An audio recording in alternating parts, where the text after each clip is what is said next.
So, hi, Whitney. Hi, Rachel. So, introduce yourself. Tell us who you are. My name is Whitney Broadaway. I'm a member of the Central Florida Bookarts Guild, and I have a piece in our show that we're going to be talking about today. Excellent. So, tell me a little bit about the piece. It's right here.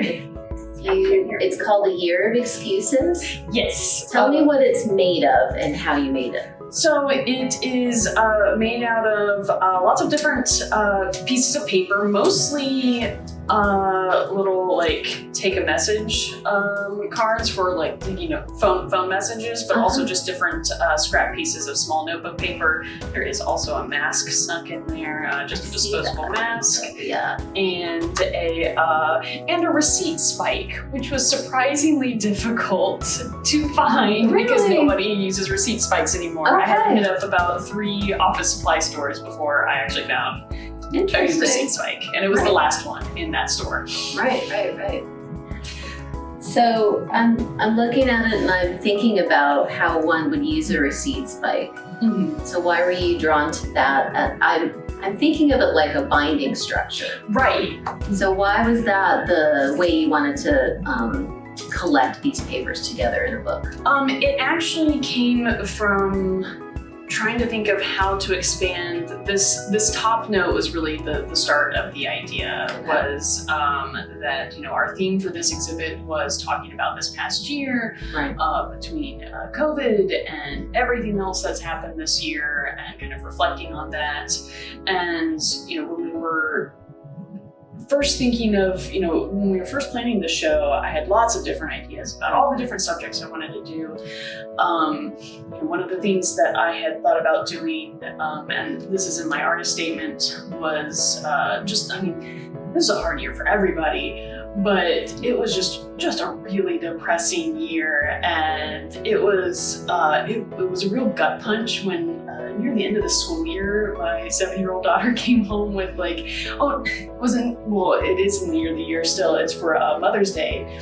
She came home with one of those all about my mom pages, and it's like, my mom's favorite thing is sleeping, and my mom's favorite place to go is to her bed, and it's like, my favorite thing to do with my mom is watch TV, and it's just every question, the answer was basically related to how I had been dealing with my depression through this whole year. Interesting. And I was just like, wow, so this is even more depressing. And so I thought about having pictures, and I had also just recently found out that we'd done some blood tests and found out I was also very anemic, and so I had very low iron and been working on that. So I was thinking of taking pictures of there are some funny pictures of work where it's we have 5 minutes of downtime in the middle of installing an exhibit in the museum, and then just lay down on the ground and sleep. And so I was like, that's fine, I take a picture. I'm like, oh, now I know I'm so tired all the time. Yeah. But taking some of those pictures and creating illustrations from them of me just laying down, sleeping all the time, and combining that with my daughter's questionnaire.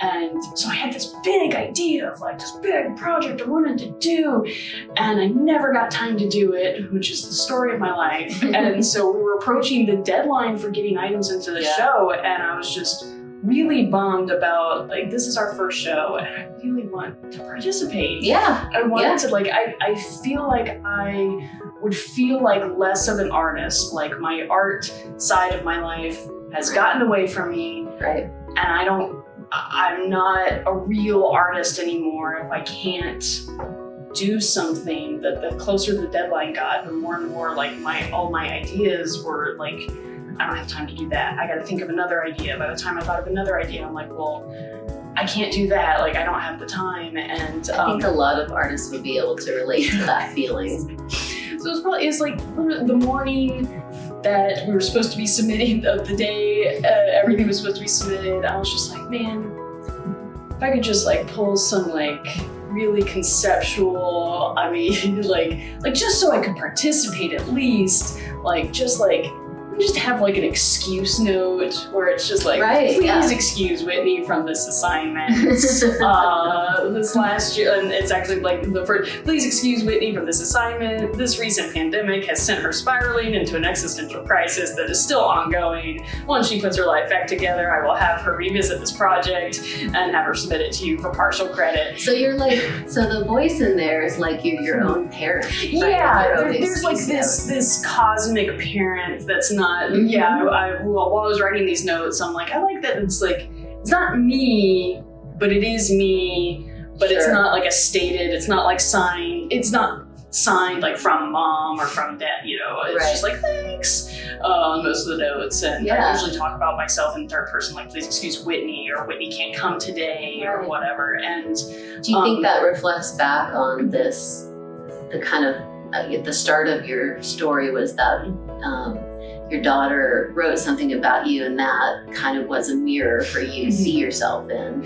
So Yeah. is that parent-child relationship important in the way that you structured the text and you wrote to yourself as your own parent?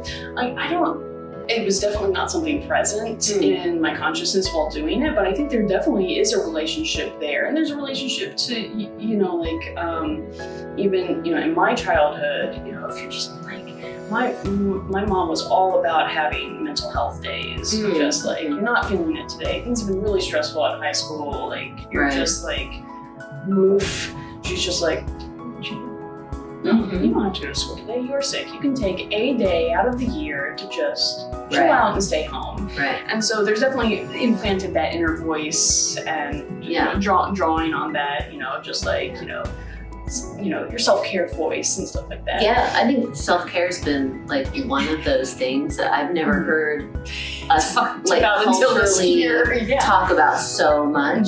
So tell me more about having 365. Yeah. Are there 365 There pieces are of paper? 365, including the mask. Okay. There are 365 pieces of paper. That's interesting. Because, you know, I'm like, if I could just submit this, and this is, and I'm like, okay, well, I mean, I feel like that's cheating. Also, not really a book. And I'm like, You wanted a sequence of pages. what if it's, I mean, we're talking about this past year, what if it is an entire year Right. of excuses? Yeah. And I'm like, how would I put together an entire year receipt spike? Just slam them all into a spike. Like Yeah. that was just my natural progression of, and so some of them are more, I tried to write all of them as like an actual excuse I would use. Granted, I've not used Right. 300, like an excuse for every day. Right, I did right, go to right. work at some point during Right. this past year, but you know, like excuses that I have used before. Well, Sure. not used, like, you know, when it, like you call it Needed. like, I have a migraine. But what was the real excuse? It's like, Right. the real excuse is I just can't get out of bed today, or, you know, stuff like that. So these are like, you know, the real excuses, and some of them are real short, like, you know, this one's just like depression day and stuff like that.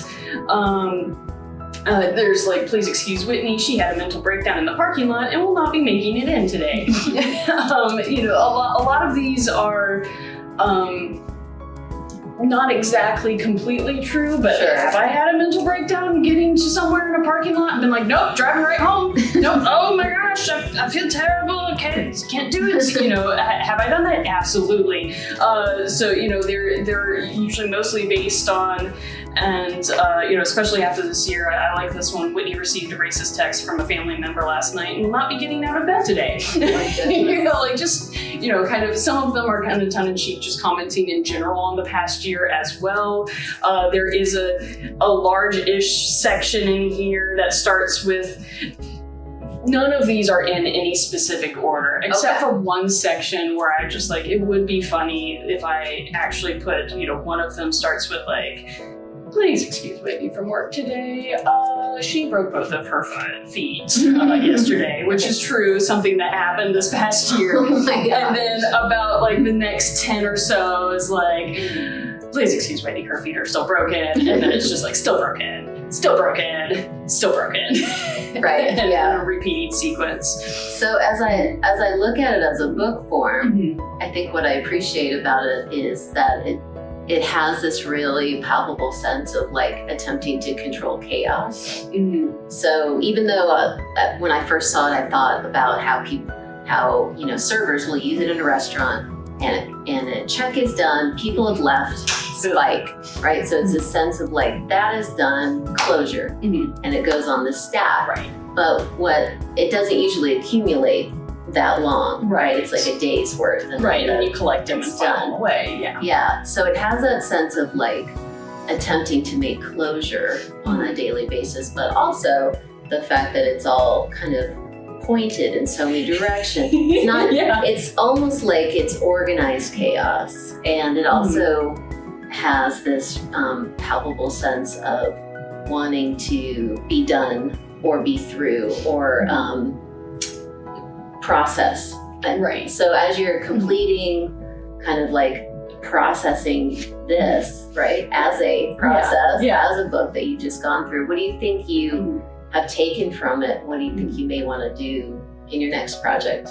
Well, this is, I feel, really different than most of my projects. I feel like, most of my book projects are much more traditional. They include like my illustrations, my printmaking, something you can flip through. Maybe there's kind of a storyline. And they're bound in some more traditional way. Some way. It's, and stuff like that. And you can see every page. This is the first time I've really done something where I'm like, I'm gonna pull some like, Dieter Roth, like making sausage out of a shredded book, where as I'm doing it and putting these on, I'm like, nobody's going to read all of this ever, probably, and so like, creating something that exists as a book and it's there and the information is there, but will anybody ever even see it? Probably not. A lot of these pages, and so kind of that randomize of like, if someone peeks in, they'll probably see maybe 5 pages total of this ever. And so it's more personal, it's more private. Yeah, it's interesting. It's more like process driven and about, stating the fact that, I did this. Like, you have to take my word for it. That's 365. I'm just going to sit here and count them all. And, I'm not sure if that's something that I'll do again, because a lot of what drives me to like printmaking and the book arts is like the idea of editioning and having multiples and like having this way to like share and preserve my work, and I get attached to it, and if I make something that ends up, I'm like, oh wow, this ended up really good, I can still sell it or give it to people and still have one of my own and stuff like that. So like, this is totally counter to that. I'm like, it's interesting though to think about how this process, so different than your normal process, might influence what you decide to do in the future. It might, because it was so different. I'm not even sure I'm completely done processing whether or not, or like I'll know how it influences the next project, or if I'm, or if I do something like this again. But yeah, because it was, as easy as it seemed like it would be, writing 365 of these was not. No, it seemed intense. It was intense. It was an intense like project. An intense, blurry. It kind of turned into like, I feel like almost a performance piece for myself. Like, nobody was there to see it, but it's like, I know what doing this was like, and it's like a lot of the things that end up happening, being a very last minute procrastinating person and throwing it together in the end because I finally got the idea for it. Well, I mean, I'd be interested to see if any of that conceptual process-based stuff is something you have a long-term interest in after this project. I hope so, because I have to feel wait and see. I feel like all of my other work seems to lack kind of a conceptual. I look back at it and I'm like, okay, like there's the illustrations and there's the binding, and it's okay. I had a thought behind it, but it feels maybe a little empty. Or maybe more external facing too, where this feels very internal facing. Yeah, absolutely. Awesome. Thank you for talking to me about the work. My pleasure. I appreciate it. Yeah, I can't wait to talk about your work.